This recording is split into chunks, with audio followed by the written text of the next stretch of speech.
In the last episode, we looked at an untrimmed window that's been an eyesore in my dining room for longer than I'd care to admit. But before we could get started, we needed to make a push block so that we could use the table saw safely. Now, we're ready to get to work on building this window trim. Well, almost. After taking a closer look through the wood pile, looks like we don't have the pieces that we're gonna need.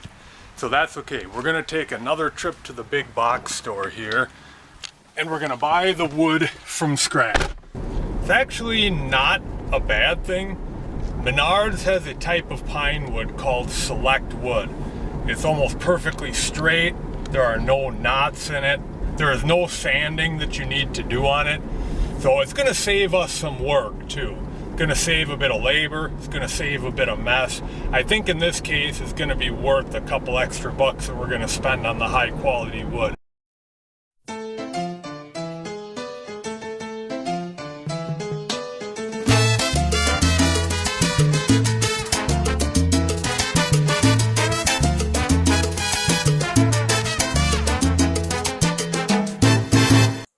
Menards keeps most of its lumber outside in the yard, but conveniently for us, the trim wood is inside.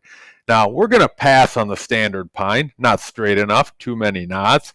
We're also going to pass on the quality pine. This is the select pine I was talking about. Great quality wood, but I found some primed wood. This might be better for our project.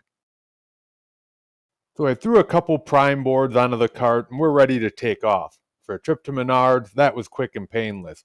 Let's get out of here, get back home, and get to work. On an older house, you almost expect to run into complications. Here's an exaggerated view of what we're dealing with. The blue line on the outside is the rough opening for the window, and the green part is the window itself. You can see that the rough opening isn't plumb, probably because the building is shifted over time, but we still need to have the window installed plumb and level. So we end up with a situation where the gap isn't even. On the left side, it's smaller on the bottom and wider on the top. And we have just the opposite situation on the right side. The way we're going to deal with this is to cut our pieces in a way where they are not at a constant width. We'll cut them to match. It's smaller on the bottom and it's wider on the top. The cut side will be on the left, facing away from the window, and on this side it would be on the right, in both cases facing away from the window. That's because we're going to design it like this. We need to build it out with two pieces of wood, and then we'll put a final piece of quarter round trim along the edges. This will hide the cut side of our board, which will be nice because we can't just run this through the table saw and set the fence at a constant width. Instead, we're going to have to draw a line on these boards, take the fence off the table saw, and eye it up very carefully as we push it through. But what this will do, it'll make the error show up in this blue piece. We can't get rid of the error, but we have to minimize its appearance. So we'll keep the distance from the black piece to the edge of the window constant. We'll keep this step back between the black piece and the blue piece constant, because that would be very visible. It's where our eye is drawn to.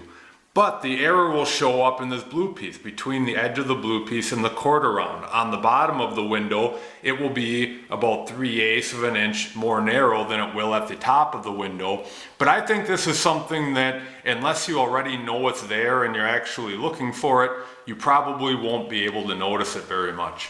And this is the design of the wood pieces themselves. 2 inches on the bottom and 2 3/8 for the back layer of wood, 1.5 on the bottom and 1 7/8 for the top layer of wood. Our first step now is to measure our lengths, leaving about an extra 1/2 inch for the time being. We'll cut them to length before using the table saw to cut to the correct width. I like to make a line across the entire width of the board using the speed square. That helps line it up for our miter saw cut.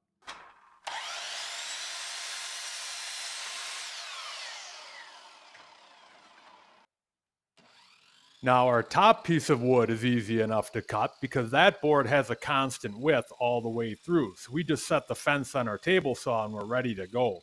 Notice we're going to use the flipping the board method here to cut all the way across the board without having to get our hands next to that moving blade. No push block needed.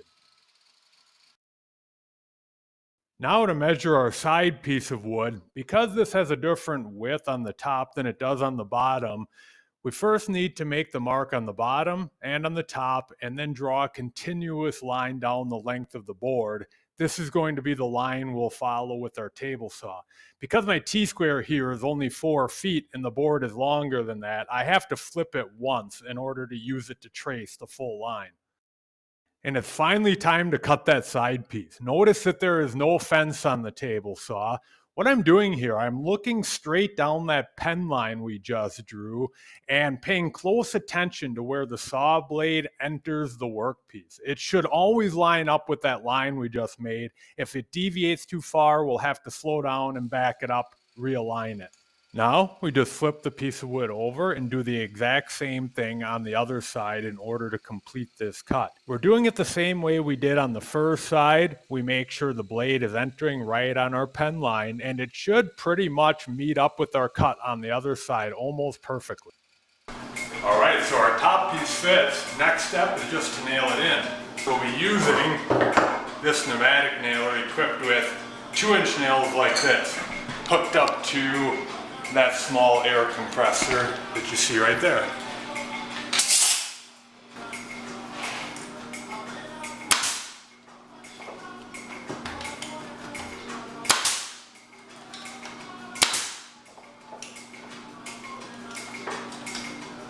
This side piece we cut fits pretty nicely. It's just leaning into place right now, but when we fit it in, looks pretty good. Now you might notice there is a little bit of a gap here on that side. Maybe it didn't feed through the table saw perfectly flat. We didn't have a fence on there. But it doesn't matter. We have 2 more pieces of wood that are going to go onto that and cover it up. We've got the first layer of wood on there. So basically now we're just going to do the exact same thing with the second layer of wood. Looking better already. I just want to show you quick one issue we're running into here. On a normal window install, there isn't much of a gap here. So we would normally take our piece of wood and just install it flat like that and pop the nails in against the side. But we can't do that on our window over here because it's a much bigger gap. On this window, we're forced to put the board on the other way. And because the window itself is vinyl, there's not really much to nail into. We're forced to toenail it into the side, which just means pop the nails in at an angle against here.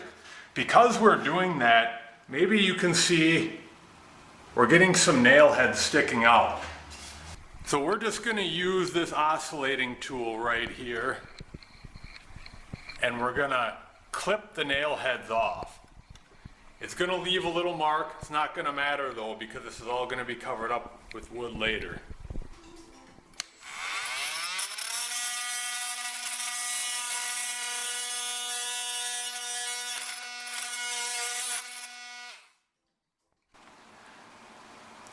Now we've got the second layer of wood on too. Really didn't take very long once we got that method down. So the next step is to install the quarter round around the sides, which is called quarter round because it has this profile of a quarter circle. But we're going to need to do some 45-degree angles like this on the corners.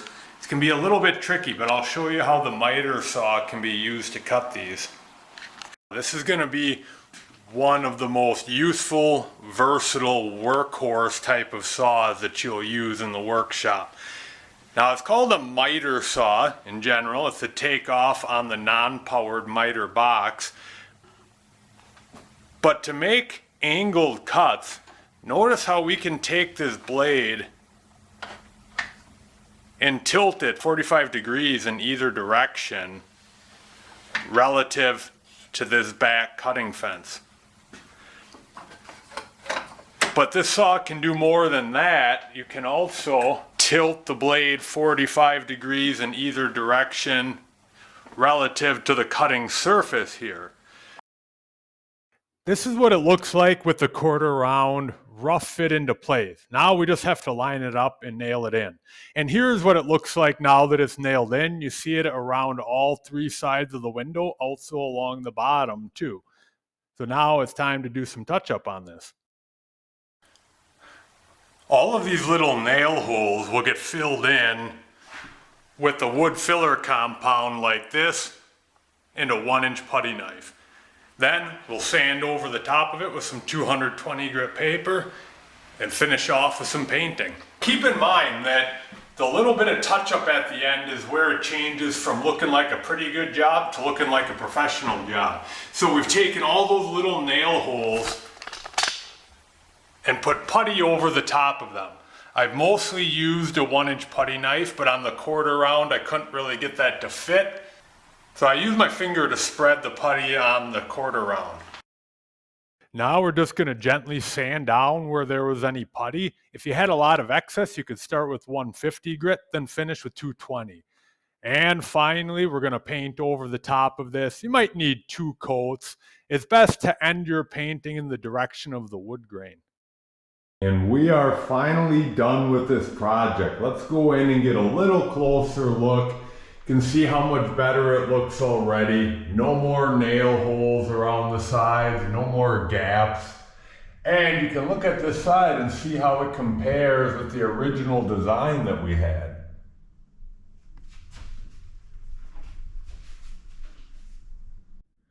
With all this work done, there's only one thing left to do.